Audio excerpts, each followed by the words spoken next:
shift will not make it through. Okay. Good evening, everybody, and welcome to California Free Radio. I'm Mike Netter, accompanied every week as I am by Scott Piotr, and Kurt is back. Cheer the man on.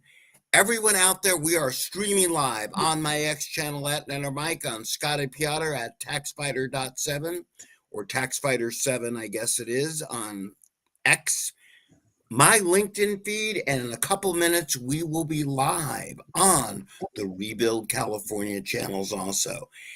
Look, everyone out there, don't give up hope for California. Doge is out there cutting government. Trump had his first cabinet meeting today. But for Californians, all is not lost. Because in spite of the fires devastating the state, in spite of gas prices costing more than just about you've ever seen before, in spite of homelessness littering our streets, Gavin Newsom hit us today with actually incredible news. Are you gentlemen ready? He's starting a second podcast, and this one is called This is Gavin Newsom. So apparently, what happened to his first one? It's still going on. Pot licking, which is what he calls it. He's doing 2 podcasts. Now, gentlemen, I'm going to let you weigh in on this, but here's how I look at it. The more time Gavin is yapping in the media, is less time he could do governing or damaging California. Help me weigh in on this. Hey, the less, I agree, the less time he has to focus on actually governing, we might have more forest fires. We don't need him messing around in the woods. What do you think, Kurt? Well, I saw a clip of what he said online, which is he's going to start his podcast by including people he disagrees with, and he's going to be talking to MAGA advocates. They will chew him up and spit him out like Ron DeSantis did in that Fox debate that Hannity hosted about a year and a half ago. But what I actually don't understand, and I really don't, and I get it, Gavin may have aspirations of running for president, and we're going to get into a lot of the issues that Gavin has caused to California tonight with stories by Kurt. But what I really don't get is really why he's doing this. And I'm not trying to be facetious here. The reality is there's a lot wrong in California, and the base of his party is getting eaten away. Look, we just had Tony Strickland, who looks like is on his way to victory. We had a Vince Vaughn vacant seat. Hold on, Mike. Let's tell our audience more about that. They may not understand. Go ahead. There was a special election in the 36th Senate District to replace Janet Wynn because she won the Orange County Supervisor seat, and that took place yesterday. Scott, what cities does that include? Includes Huntington Beach and North Coast, not Costa Mesa, but Seal Beach, all the way up to half of Brea and half of Los Alamitos. So it's quite a few cities. But all Orange County. All of Orange County, coastal Orange County, northern coastal Orange County. Well, and Tony Strickland is a Republican, and the concern was, would he get more than 50% of the vote so there would need to be a runoff? And as Mike suggested, if the results hold that we have now, there will be no runoff. He will get the seat right upon certification. Right, he's got over 50%. So if they continue and it takes California a month to count the votes after the election.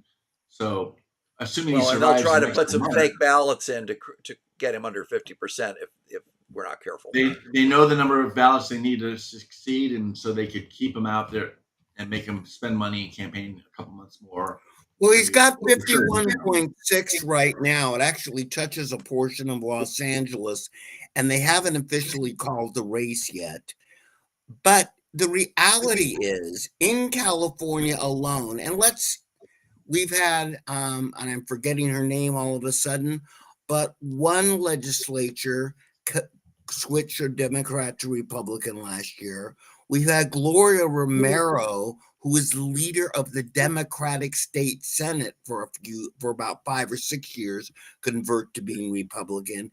It's kind of becoming cool to be Republican again.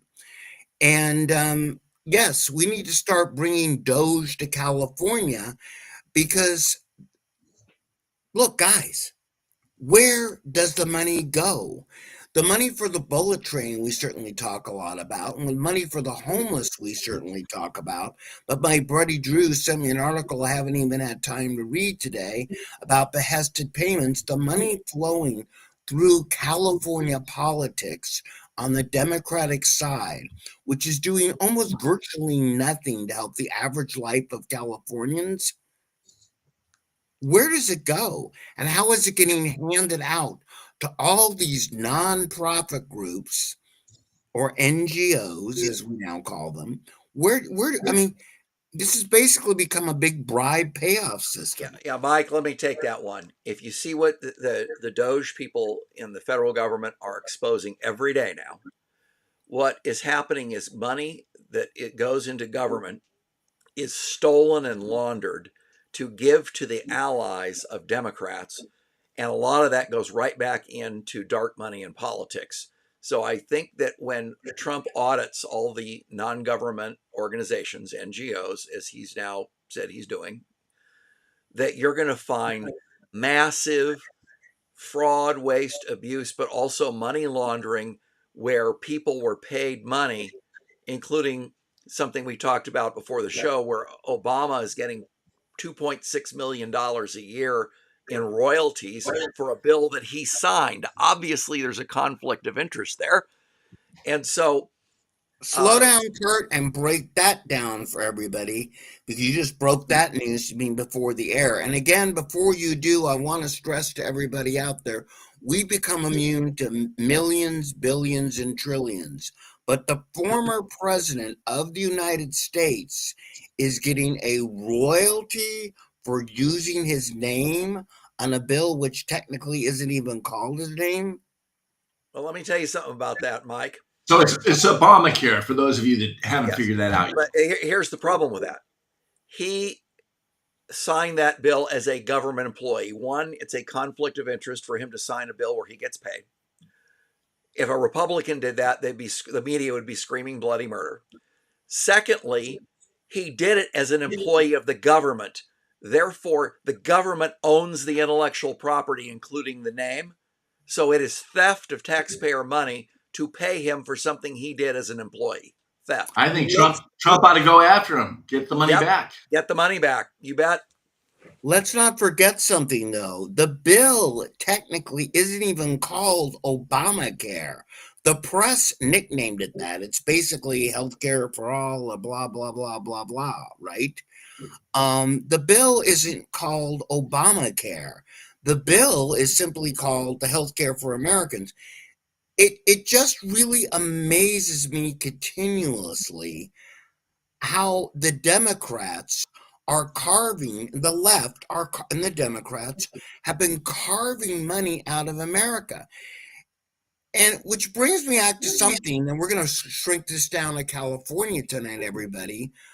But I'm really confused, and I mean this facetiously, for there's a lot of people watching the show I see tonight, how anybody is really against smaller government, and why is anybody really against inefficiency?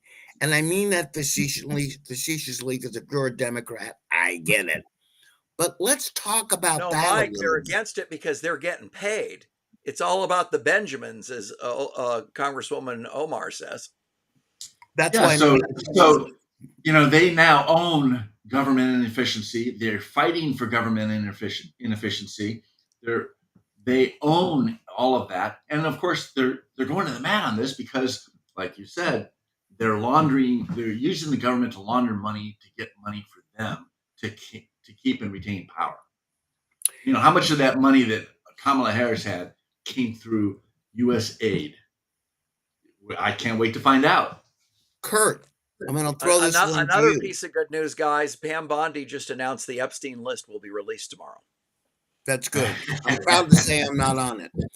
But Kurt, Glad I to want to hear go that, back. Mike, because those young girls would probably be chasing after you if you were there. We could only wish. And I'll go back to my younger days in 1 second here because I do have a line for that. But Kurt, Ronald Reagan had a famous term about what's the worst 5 words or whatever it was that you could hear. I'm from the government and I'm here to help. Yes. Here to help. Yep. It was like And 11 isn't words. it strike you as strange that, and everybody really agrees with that back in the day and today, nobody really wants the government showing up at your door. Now, in Hey, wait a California, minute. You have to go with the corollary to that in line with Doge. And that is that the nearest thing to eternal, this is a Reagan quote, nearest thing to eternal life on earth is government employment. Well, which but is Reagan interesting. had a corollary to what Mike just said. It's if government is the answer, the question must be stupid. Mhm. And we're paraphrasing, of course, but there are a lot of those around. Which leads also to something which has happened really in the last 30 years, that it used to be, again, if the question is stupid, because the average person in government got a good retirement and kind of made below what we would call the normal wage. Now, government unions have changed That used to be the case, right? Right. Now it's like you people in government are making 250, 300,000 a year. So it's a good job. If you are coming out of college or something and you go to work for the government and you can go work and make 250, 300 a year with a pension, it's kind of a good job. Now it's grown out Well, of but Mike, let control. me just jump in on something here. It's worse than what you just described. That's bad enough. But if you're a policeman, a fireman, and you're approaching retirement, they get 3% for 30 years, right? So they retire at Mhm. 90%, but they have something called pension spiking where they can Right. save their vacation to the last year, that their friends will give them overtime to the last year. And then if that 90% is based on that last year's inflated salary, they're just ripping off the taxpayers even more. And by the way, a lot of that goes on, and I want to put policemen and firemen aside because some of them are like lifeguards. Let's face it, making $500,000 a year as a lifeguard's a little bit high. But policemen and firemen, oddly enough, make up a small portion of our actual federal and state employment. But that same spiking, Kurt, you've got a really good point. And for everyone out there, in government, the rank is GS1, GS2, GS3. The higher you go, the more you make. And that spiking also takes in the federal government, correct. And that spiking, states got another acronym for, also takes place as government employees reach the end of the career, which want to lead to something here, which strike me as strange that the government workers are bitching about it. Now, gentlemen, we were all young once and worked for bosses. Fair enough. I worked in a very large company and I made a pretty decent living doing it, full disclosure. If I ever got a note from my CEO or someone in the glass towers used to call and said, "Hey, I'm really interested in you telling me what are the 5 things you've done this week," I would be kind of excited about it to tell them what I actually accomplished. It strikes me as bizarre that so many government workers are afraid of saying, "Oh, we're actually being asked what we did." Again, for everyone out there, if you're paying attention to the mainstream press, as we call it, these aren't people making a below average living. They're making a really good living with a chance for a pension spike and a good pension at the end of their career and good employment. You'd think they would be interested in telling people why, what they've done. Weigh in on that because I want to get to California in 1 second on this. I heard they actually sent an email out to all the government employees that basically says, "Who are you and what do you do?" Right. You know, and they're offended by it.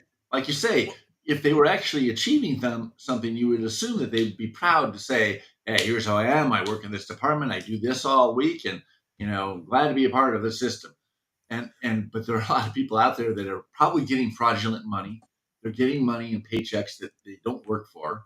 They don't show up for anything, and so they're just kind of cleaning the rolls, and they're giving everybody a shot at helping them clean them. Well, but Scott, even worse than that, during the COVID time, they had people work from home and then the corrupt Biden administration never had them come back to work. In some Right. agencies, less than 10% of the people were showing up to the office.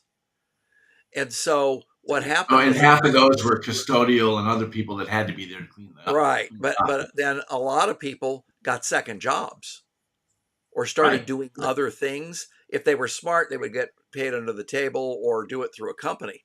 But the Doge people can find this out just by checking the IRS records for W-2s. So if someone's supposed to be a full-time federal employee and they were getting a W-2, for a full-time salary from another company, that is evidence that they were not doing their government job. They were stealing from us. And then Well, that depends. I mean, aren't you you could, sympathetic these government workers are losing their jobs? No, these are the people that shut down our churches. They shut down our schools. They made our kids wear masks. They lied to us about the China virus. And now they want us to be sympathetic to them when they lose their jobs? Well, Wrong attitude, guys. Wrong attitude. We want let's all of go you back. fired, and we want you prosecuted if you committed crimes. That's our And attitude. part of the problem is that government, by definition, because of kind of what we're talking about tonight, especially in California, is not paid to be efficient. Let's go to the IRS for 1 second. We all saw this a couple of years ago, was even on 60 Minutes, where the IRS was very backlogged with tax returns. They were so backlogged with tax returns, which most are filed electronically, that they had taken over the IRS cafeteria, remember this, with piles of paper. Now, there's no motivation to automate or become more efficient if you simply hire more people. It is pretty Mike, you made an insane. important point there. Talk about efficiency. Today in the cabinet meeting, Elon Musk said that there are software systems that are antiquated and broken, and so they can't be efficient because did you know that there's tens of millions of lines of COBOL code still in the federal government? More than you know. And Kurt, in my past, and I've told you this before, I'm not going into detail, we worked with the federal and the state government and many utilities trying to integrate their code. And yes, very well I did. We literally had to find RPG programmers back in the 90s. This problem's been known for a long time. And let's go to California for 1 second, since we are California Free Radio. It's interesting because, as you don't know, if you haven't been paying attention out there, because you have a job, feel lucky, because California has an unemployment rate about 1.5 points higher than the rest of the country. Good job, Gavin. And he's going to bring it down, of course, by hiring 3 people for his podcast. That'll help. But in case you don't know it, that would be a lot worse, probably much as 2 points higher, because Kurt and Scott, guess who the largest employer is in California? I'm afraid it must be state government. government. Boom, the state government. And as more and more the state government budget balloons, we've talked about this many a time since Gavin came into office. Nice work. He's ballooned from 197 billion to over 300 billion annually. As you could tell, your quality of life has greatly improved, and we're going to get into that, some of the stories of Kurt tonight. A lot of that is because state government has ballooned. Leading back, and I want to banter on this for a second, as to why we really need a Doge type system in California. Much of what we see with the bullet train and the homelessness budgets we've talked about in the disbursement is really just the tip of the iceberg, right? Well, you made an important point, and so did one of our friends in the audience, Pedro, reminds us that let's audit California funds for illegals' health care. And remember, there was another 24 billion, Pedro, in homeless money, and they can't account for a penny of it. So a California Doge, to Mike's point, would be a great way to address this probable fraud and money laundering. It's correct. Oh yeah, but do you think this guy is going to implement a Doge? The only way he implements a Doge is if he can control whoever's in charge of it, and they come back with a report saying he's a wonderful governor. Oh no, Scott. The way to implement it is Gavin Newsom just asked for 40B from the federal government.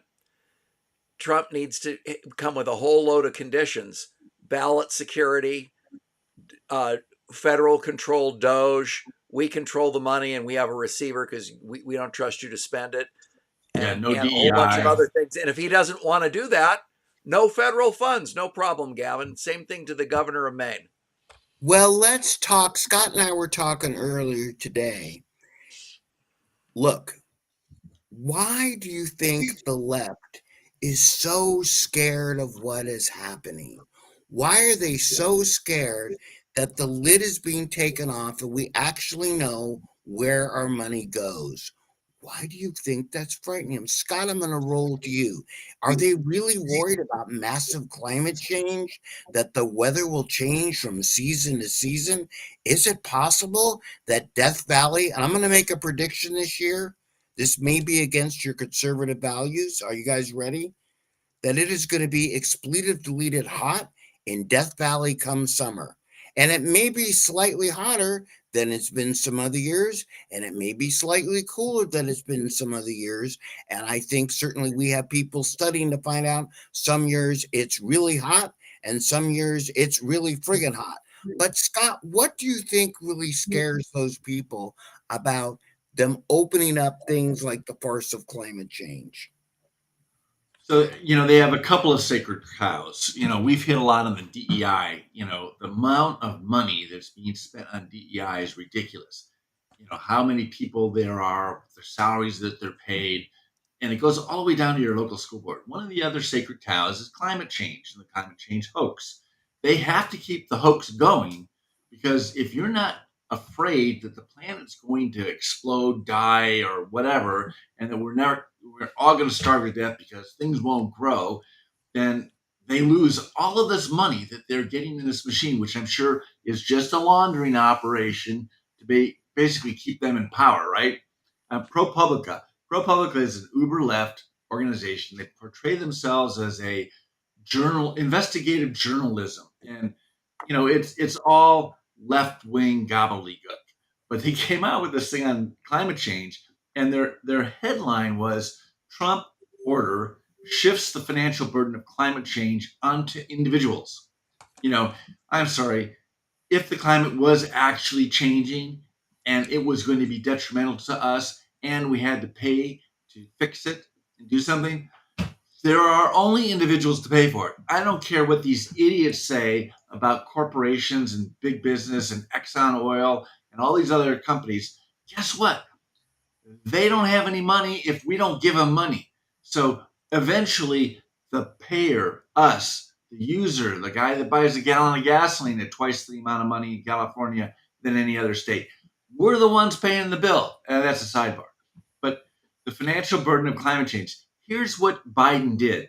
He didn't pass any new laws. There's a stupid regulation that says if you put a regulation on something, I should say it's not a stupid regulation. This is a guideline on regulations that Congress instituted for all regulations.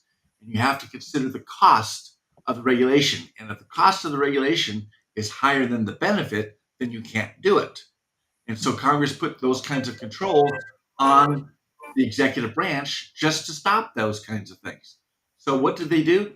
They sat there and said, oh, climate change. They come up with all these studies all based on false computer models that have been proven false, but they don't want to let go of them. And they basically say it's going to cost us $190 a ton of carbon, and you get all this carbon from all these different places. And so now all of a sudden the cost of climate change, if we let it happen, is way up here. So then the cost of the regulations and what they're doing on, fossil fuels or whatever, and what they're planning to do, raise your gas tax another 65 cents a gallon here coming up in California. That's less than what's up here as far as the climate change damage. Therefore, they have all sorts of room to add regulations and tax us as individuals, not corporations. So again, we're talking about all show how the Dems, they need power. They need to have, a straw man to point the finger at, a boogeyman that they can sit there and say, without us, you will die. And then they, of course, glean a lot of money and manpower off the government money that does that. So Thomas Jefferson had it right. As soon as people figure out how to get money from the Treasury, they'll never vote that out, right? Well, this is all clandestine in the bureaucracy, in that what people are calling the deep state. And that's where the money's coming from. They're funneling, Mike Netter, I hire you to take the trash out. I give you $100, and you go, thank you very much, and you immediately give $10 back to your congressman. And so that's what's happening. All these contracts that go out, they're certain vendors, they're certain contractors, their DEI preferences. I've got to be a black-owned woman business if you want the business. Well, it's 3 times as much money. Well, it's black-owned woman business. I'm sorry, we got to give it to her. So we taxpayers are paying outrageous rates that you would never write a check for personally, so that these congressmen can not only feel good, but they get a couple bucks campaign, contributions in the backside. Well, Scott, Talk about inefficient. Really important that is one of our topics today. I had a confidential source tell me this week that in order to get your liquor license in a California restaurant or to renew it, you're being pressured to donate to Gavin Newsom or to his PAC. I do not have proof yet, but the allegation was very concerning and is very consistent with what you just said. I think that's always been going on a little bit, but I think that's just pure graft, though. That's not hidden money. Right. Let's talk about something here. For those of you out there, I did turn my virtual background off, so it's a little bit dark, but deal with it here, because I was looking like I was literally being vaporized by Gavin himself there for a second. Star Trek, you're being transported. But let's talk about something that's even more important. We'll bring Magalini in for our brief San Francisco sector in 1 second, because about 4 restaurants, again, big ones, closed up there this week. Here's what's really happening in California. And I talk about this all the time with my good friend Angela Marston, who runs the Pineapple Hill, and a lot of other friends, even like Andrew Gruel, who runs a chain of high-quality restaurants. It won't matter if you're Black. It won't matter if you're Hispanic. Kurt, I got news for you. It won't matter if you're going to bribe someone or make a donation, because there aren't going to be any small businesses and there aren't going to be any restaurants. Pretty simple. Because Gavin Newsom, I know of 2 chefs who closed their restaurants this week in California because of what you said. Right. It's all, and we tend to focus on the restaurants.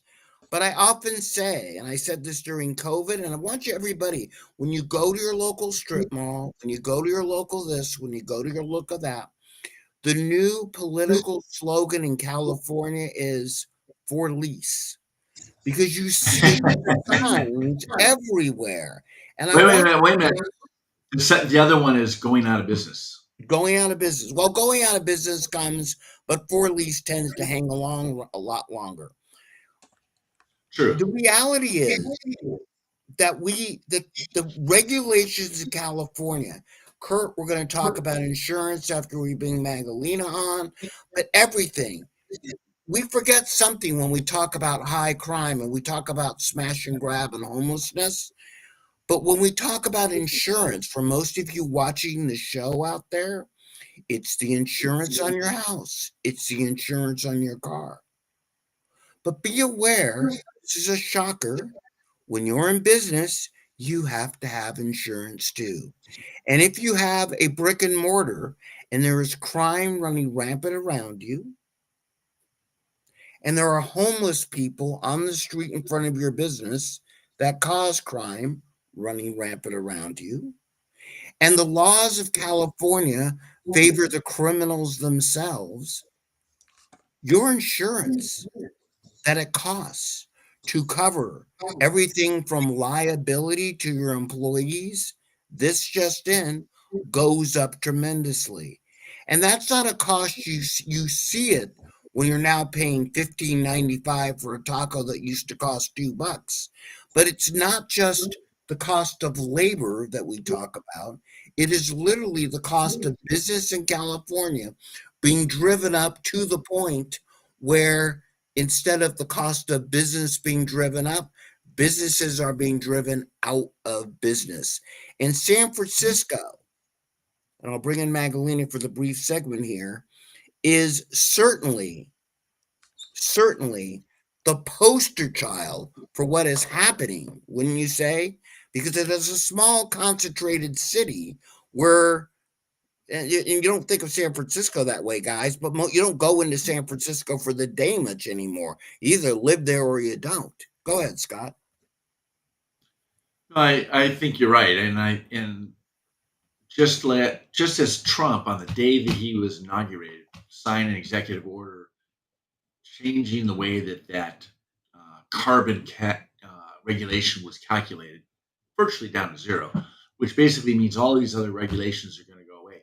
Gavin Newsom strangles this state through regulations, and the regulations and pure malfeasance and mismanagement, like, for instance, the forest fires. He didn't manage the fuel, and then he didn't equip the people that need to fight the fire properly. And then he blames climate change and Santa Ana winds on it. But in the meantime, insurance companies that can't leave this. They either leave the state and don't write any policies at all, or they have to be in the state and they have to write a policy to those high risk people living next to the mismanaged wildfire areas, and then they can't charge what it really costs for the risk. So they spread it out to all of us. So that regulation, that mismanagement costs all of us more for our insurance. And what happens? They blame climate change. They blame the oil companies. They don't blame their mismanagement or these extraordinary regulations that keep insurance companies from being able to actually do business. Well, the problem with California, as we've all discussed, is that there's so much graft and corruption, and the regulations are so outrageous. I mean, you talked about the gas prices. So the legal administrative office just prevented, for now, a 65% increase in the price of gas, which arguably is illegal because it's not being approved by the legislature. And Mike probably has something to say about that. Well, yeah. First off, the reason the Democrats are coming out against that, and by the way, if you saw Ashley Zavada's post on it, an article on KCRA, whatever it is today, the Democrats are trying to find a reason to justify it, but they're making a show in public about the fact, this, didn't pass the whatever test, simply because they've gone past the point of doing things which are even vaguely popular. And we kind of opened up the show talking about that. It's becoming cool to become a Republican again, or let me rephrase that. Merry Christmas. It's becoming cool to a little past Christmas there, Mike. Yeah. Update that alarm, dude. That was actually Magdalena trying to call him Merry Crispy there. So the reality is, it's become not cool to be a Democrat anymore. And that's the challenge, right, for them. They've literally hit the point where they've gone so far to the left on so many of these policies. Well, there are a lot of 80-20 and 70-30 issues now, and the Democrats are fighting on the 20% side. Men and women's sports, not castrating children. They're just nuts. I mean, it's become a cult-like thing. And I said this before on the show, but any adult that castrates a child or is involved in that, the doctors, the nurses, the teachers, the people that take the kids away from the parents to do this, concentration camp style evil experiment, every one of them needs to go to jail for the rest of their lives. Every one of them. They are evil people and they are doing evil. And I think we should be very harsh with all of them in the justice system. Very harsh. Not to mention the fact that this is really the Democratic Party today. Sorry, yeah, no, they're the party of every crazy thing. Remember what Sarah Huckabee Sanders said? She said there's normal people and crazy people, and the crazy people are the Democrat politicians. Well, and their constituency. Well, Scott, look at your opponent in the state assembly race. Voted to put tampons in boys' bathrooms. Voted to hide sexual stuff from parents. mean, look at what's in the school libraries.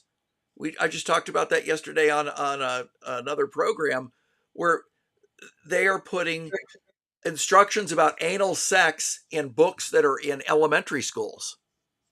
Yeah, available all the way down to kindergarten. Yeah. They're not This is the restricting them Democrat and putting Party of them. today. This is the Democrat Party of today.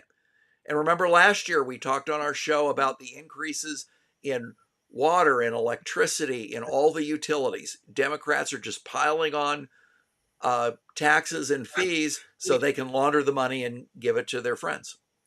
Like we said, they're breaking the backs of our city. I've got Magdalena on the line as we work this out here, because Magdalena, on San Francisco, how many businesses? I mean, I saw 4 other restaurants that have been there a long time go out of business today in San Francisco. Is it getting better? I don't go up there anymore because I can't handle it. What is it looking like there downtown? Well, let's put it this way. Since 2020, over 35,000 businesses have closed. So whatever they're saying locally, they're lying. Businesses are closing like crazy. I see, we had one coffee shop next to where I live. It opened up after 9 months. It's barely making it. Whatever Daniel Laurie is lying through his teeth. I'm sorry. It's not coming back. They're trying to come back. And now they're saying that all these empty offices, now they want to make into affordable housing. They've been talking about affordable housing for years and they didn't do anything. It's just one big lie. Now, help me out on one thing here. We bring you on for a brief couple minutes each week. Sure. But I believe that the Nancy Pelosi building, which Trump is trying to sell, which I find ironic, is in San Francisco. Where in downtown San Francisco is that? I can't remember exactly, but the federal building is not necessarily downtown. It's more like around Market and McAllister, which is not really downtown. It's what they call Civic Center. Kurt, do you know where the Nancy Pelosi building actually is that Trump's trying to sell? I'm kind of curious. I defer to Magdalena on that. She's a San Francisco expert. I believe the Nancy Pelosi federal building is in the Civic Center area, which is not necessarily downtown. But it's in San Francisco, right? Yes, it is. Apparently, yes. Okay, so supposedly. that's another empty building that the federal government, again, takes up a lot of square footage. I know Salesforce is moving out there. My point being to everyone out here that I want to ask Magdalena tonight, small businesses, folks, can't survive if there's no people that are customers. 1, which is what's happening there because people aren't coming in. 2, if you're going to go to a dry cleaner and it costs as much to get a suit dry clean as it does to fly over to Europe and buy a new one, correct? It doesn't make economic sense. And on top of all that, there's schools closing here because everybody went along with these stupid mandates for these kids. A lot of people took their kids out of school, so now schools are closing here too. And BART itself is going. So there aren't too many things working well. Magdalena, tell us where to find you, and we're going to figure out a way eventually to get you hooked up online. KPSF, Digital Broadcasting Radio, coming from us in San Francisco and beyond. I'm on a library computer, so I can't do anything online. I have to do it over the phone. He's got to work with me on that. Will. Hey, Magdalena, I've got one last question for you. Sure, Have sweetheart. you been to Trader Vic's in the Bay Area recently? One of my favorite restaurants up there. No. Okay. Is it still in business? Yeah, No, I think so. Okay, we don't know. We'll find out. Thanks, Magdalena. No, I haven't, but I don't even know it's still around. Okay, bye. Bye. That's the problem, is so many places are out of business. So, Mike, you you mentioned earlier about the homeowners insurance rising. Do you know that there's something called a FAIR plan? And in addition to State Farm and other insurers canceling homeowner policies in California, I guess under this FAIR plan, insurance rates are going to rise a lot more. I know our rates have gone up astronomically from last year to this year, like 25, 30%. It's ridiculous. Well, Kurt, I don't want to be rude, but if I was your insurer, I would consider you high risk too. So you're a bad example. But let's put that aside. So the FAIR plan is supposed to be an insurance company of last resort. So you can't get it anywhere else. You go to the FAIR plan, right? And the FAIR plan, because of the fires, and a lot of insurance companies would not insure these guys, they're broke. In fact, what is the latest number? They're like $2 billion upside down. and they're supposedly going to be going after the other insurance companies. They have to contribute to the FAIR plan because they say the taxpayers aren't going to do it. But hey, we're the ratepayers. We're going to pay for it one way or the other. It's just going to go through Well, State let's Farm. think about that a little bit. What is one reason an insurance company wouldn't have to donate to the FAIR plan in California? If they donate to Newsom If they simply pull out of California.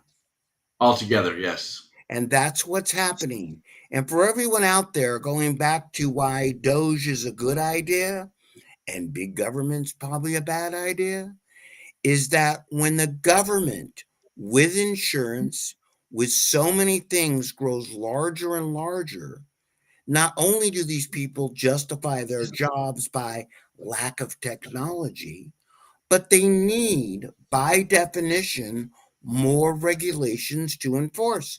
Hey, in case my boss asks me, what's the 5 things I did this week? I don't want to say, actually, nothing, because my department doesn't do anything. So it's probably a good idea that my department at least has something to do. And we accomplish that in government, or they do, if you will, by creating regulations. Now, hold on, Kurt Scott. I'll let you roll in 1 second here. Let's add to something else here. That's one of Kurt's favorite rambles. One of the ways they do it is something called government unions. Even Franklin government Roosevelt unions opposed that. Contribute. But they contribute to politicians. And so they pressure those politicians, indeed, to pass more regulations to help them expand their employment. Gentlemen, weigh in. Franklin Roosevelt said, Calvin Coolidge said, no government unions. So, as you say, Mike, it's a way of laundering money for influence. They give unions closed shop agreements, meaning you have to be in the union to have this job or be in this contract. And then the unions provide campaign workers and volunteers and money back to the politicians. As I think Calvin Coolidge said, there is no right for public employees to strike anywhere at any time. And our friend Ronald Reagan fired the air traffic controllers that stayed on strike in 1981, to his credit. Yeah, he called their bluff. But just today,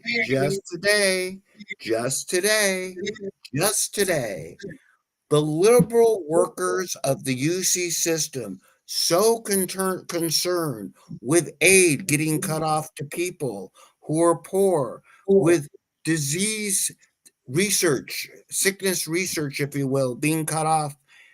What did they do today, gentlemen? They went on strike for yet higher wages. And this is throughout the UC system. I'm going to put that back up on my tweet feed again, because that story is getting a bit underreported, isn't it? That even as government workers who make a decent wage, admittedly it's California, it will never be enough, they're going on strike as they're complaining about the government not giving more money for the very things that they consider to be vital to the California economy. Seems a bit like an oxymoron to me. Well, Which if part? you talk about Democrats, there are lots of morons over there. Well, it's like a sidebar on that. I don't know, Kurt, if you were the one that came up with this idea, but we have all of these lawsuits that are going, and one of those lawsuits in this lawfare is Huntington Beach. Huntington Beach has a voter ID law that they passed, and they know that this would be the death of the Democrat Party if everybody had to show their ID and only got to vote once, and they actually had to have a pulse to vote, and they want to make it easy to vote and easy to cheat, whereas a normal person would want to make it easy to vote and hard to cheat. So the courts ruled Huntington Beach had a right to have their voter ID law, and the appellate court said, well, Mr. Superior Court, you got to go back and take a look at that again, because they don't need to actually write regulations for you to decide on the constitutionality of it. So Bonds is claiming it as a win, of course. But immediately, as soon as they passed it, Bonta, our pretend AG, Attorney General, files a lawsuit. I mean, if it's righteous, if it's legitimate, if it's common sense, you can count on Bonta to be there to file a lawsuit against it. So he's pursuing in court. They're claiming victory, but it's not a victory. The California Constitution is very clear that cities have a right to do their own. Charter cities have a right to do their own voting systems, put their own requirements on there. So, and they're not adding requirements to voting. You can still vote if you're 18. You still vote if you're a resident. You still vote if you're a citizen. They're just saying you have to prove it, and that's the whole purpose of the voter ID. So, the other good news, voter lawfare by Bonta. We had a school district, Chino Hills School District, passed a rule that said basically, no, you can't hide the fact that your little girl wants to become a little boy from the parents. And immediately Bonta filed a lawsuit against it and lost, and doesn't look like he's going to appeal. And what that was is they basically said, no, federal law says you cannot hide things from parents. This is one of those things that you're hiding. They didn't say you can't be trans, or that you have to tell the parents because they're trans. You just have to make the school records available to the parents all the time. And I want to weigh in on that because I talked to a rather high-powered attorney today, well, I won't name Eric Early, who looked at that and he says, I'm rather suspicious of that, so be careful. Now, it's interesting. We've had Michael Gates on our show before in Huntington Beach, who now is serving in the federal government. Hey. Talking about Huntington, who's there to defend the rights of Huntington Beach. But I'm very suspicious of the Bonta decision because you just said something very important, Scott, and that was actually smart of you. A compliment I shall never repeat again. But I have it. That if they record it, and Eric said the catch here is they just won't record it. And it's kind of a victory in a way, but it doesn't give it's not a full victory, let's say. And let's be careful because God bless these people that are school board members, these parents that dare to run for it. But attorney looking at it says, be really careful of that because Bonta's not appealing the specific wording of it, but let's keep our eye on that one. So you're saying it's not recorded as in it's not being set as a precedent across the state. It's only No. By not being recorded, what you just said, if they put in the school record that Sally wants to be called Sam, they can't stop the parent from seeing it. So the workaround is going to be, hey, let's not put it into the school record, and therefore the parents won't know. Yeah, but how do you sit there and say to all the teachers, hey, Sally wants to go by Johnny now, and Sally wants to use the boys' bathrooms, and we're changing his or her email from Sally at to Johnny at. I mean, something's going to be recorded somewhere. Let's put it this way: there are two things I'm not.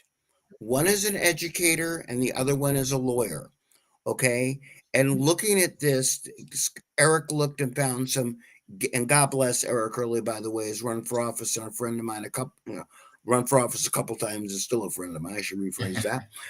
But looking at it, he says he sees loopholes. Be careful of it. So that's all that I'm saying. And he read the court decision. So in other words, that Bonta, in effect, the judge in Chino Hills purposely wrote it in a way that wouldn't be, quote, discriminatory against trans. And what that did is it basically created law with loopholes. Now, Bonta's not going to appeal it because he feels the loopholes are big enough for him to be able to do what he wants to do anyway. In effect, in other words, we haven't rewritten legislation, if you will, statewide.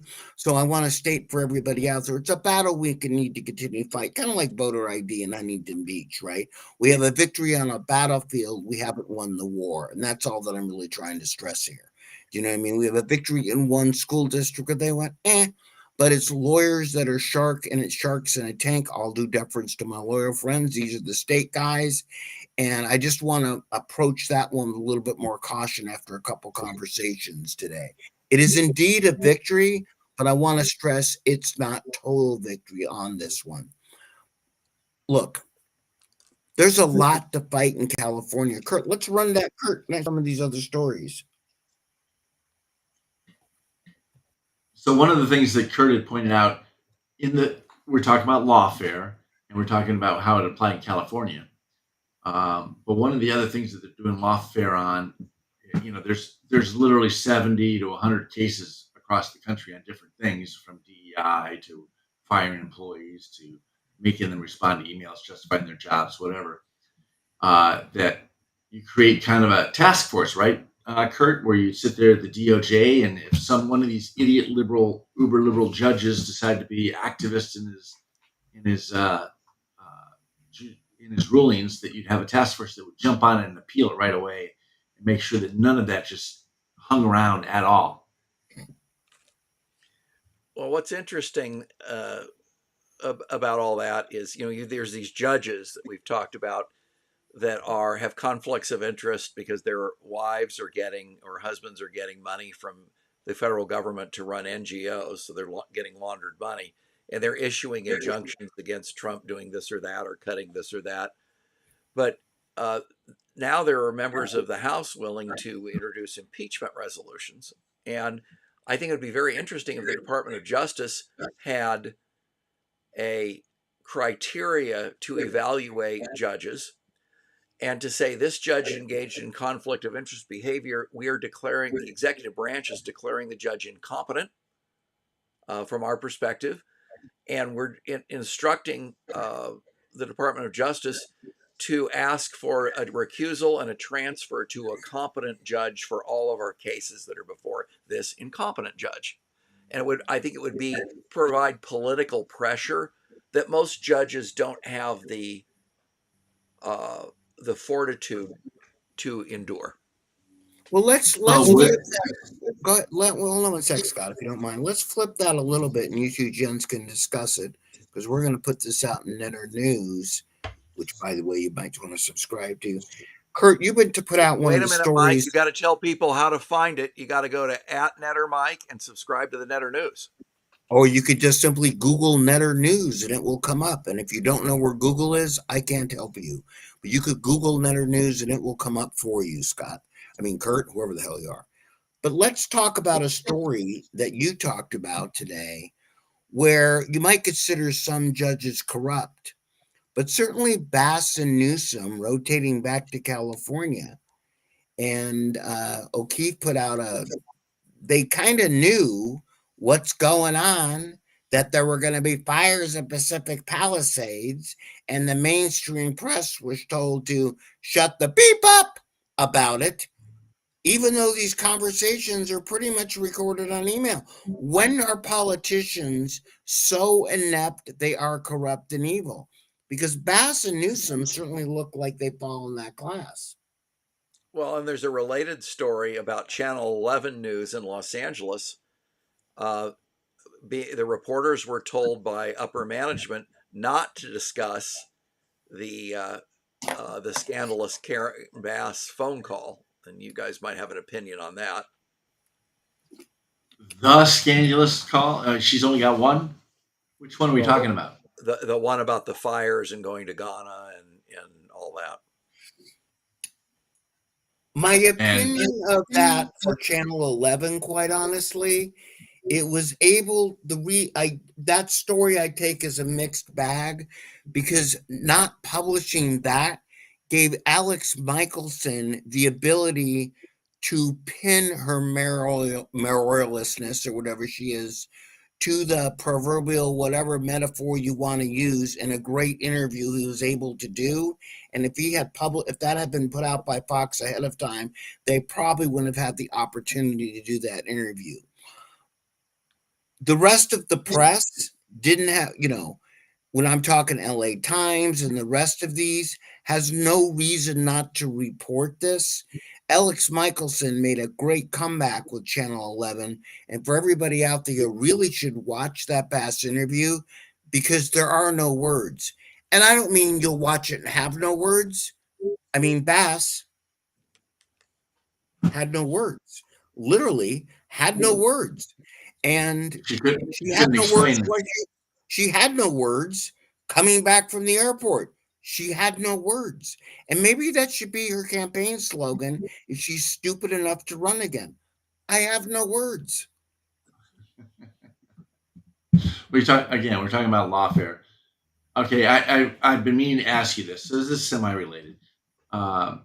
We heard this week Dan Bongino has been appointed to the deputy director of the FBI. For those of you that have listened to Bongino, he has not been very kind to the likes of the J6 committee, primarily Adam Schiff for brains. And I'm asking for you guys, what's your prediction? Is he going to go after Adam Schiff? Did Adam Schiff for brains violate the law, destroying evidence for Congress, lying to the public? I guess he's a politician. Lying to the public is probably a resume enhancement for a Democrat. But what do you guys think? My understanding is the pardon was limited to January 6th.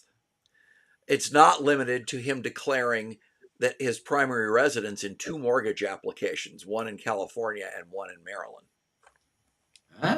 Sounds like mortgage fraud. What else? Or as Artie, whatever his name was, and laughing, very interesting. I think what you're going to see with Schiff and actually Gavin Newsom, and as we kind of roll to the end here, I want a couple things here that we need to be cognizant of. Gavin Newsom, Adam Schiff, Rob Bonta. Who are those guys, as we talked about with Butch Cassidy and the Sundance Kid? The posse is going to start to catch up to him. It is my not so humble opinion. Thanks for the Artie Johnson flashback there. I think I know nothing. I know nothing. Well, that wasn't No, Artie he was Johnson. the one that came up with the hat out of the bushes and said, very interesting. Very interesting. Different meme, but let's not get too far off cycle here. I think what we have is we have no longer the Democratic layer of protection. And again, today, for everyone out there, if you're watching this show, a rerun is February 26th. President Trump with Doge has been in office 1 month and 6 days, God bless him. And the expletive deleted is already hitting the fan.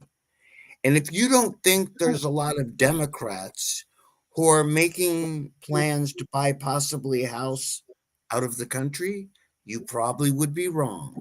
And because particularly in a country with no extradition. The posse is chasing the shit. But I want to roll, as we roll down here, I want to bring up a couple things. Next week, we will be on. But if you are a California delegate or going to the convention, at the same time we're on, Mike Morrell is going to have a town hall who's running for head of CAGOP. Again, for delegates and people going to the convention, if you don't know who you're voting for on the slate of candidates, important to reshape California, that you pay attention to that town hall while also simultaneously watching us or the replay. But gents, let's roll to the end here before literally my spine go crumbleth. Let's talk a little bit about some of the other stories in California, just briefly. People should be very concerned about a digital dollar, but interestingly, the city of Newport Beach, California, passed a resolution mandating that businesses in the city accept cash as payment. For in-person services, correct. Yeah, why don't you want a digital dollar? Because look what happened in COVID. You could foresee the government would say, you didn't vote the right way. We're cutting off your bank account. We're taking all the money out of your bank account. You can't buy food. You can't pay your mortgage or your rent. You can't live. And so that it would be a way of imposing tyranny. remember that we talked about earlier, Mike brought up the ridiculously expensive and failed California high-speed rail program. Well, the new Transportation Secretary, Sean Duffy, is going to review that, which is a euphemism for investigate. And hopefully some people will go to jail in California over that disaster. Yeah, well, usually those kinds of grants come with strings attached. They have to comply with certain regulations and guidelines. So if they haven't complied, they're going to have to give the money back. And by the way, our producer, real quick, brought up another point that they're and Dan, I want to kudos to you because that's a very succinct way to put it. You watch our internal chat, gentlemen. They're trying to get rid of the castle doctrine, which means if somebody breaks in your house and you want to defend yourself using the Second Amendment, which may be a good plan, your right to do that may go away in California. Well, in a related development, Trump issued an executive order mandating that the Department of Justice do a 30-day review of all laws in the United States, including state laws that are unconstitutional under the Second Amendment. So it will be great to for someone to refer that individual issue to the Department of Justice as part of that for their review. Hey, as long as we're talking about incompetence and fires, we have another dam that's going to be dismantled. This one's $500 to destroy a dam. It supplies water for 600,000 people in a fire-prone area up in Northern California. So we passed that bond, remember, back in 2014, where we spent $7 billion. $3.5 billion was supposed to do increased storage. Now we're coming up to the fourth dam that we've demolished, and we haven't built a single dam. So again, what's happening as we wrap to the end here in California? Our right to have water going away.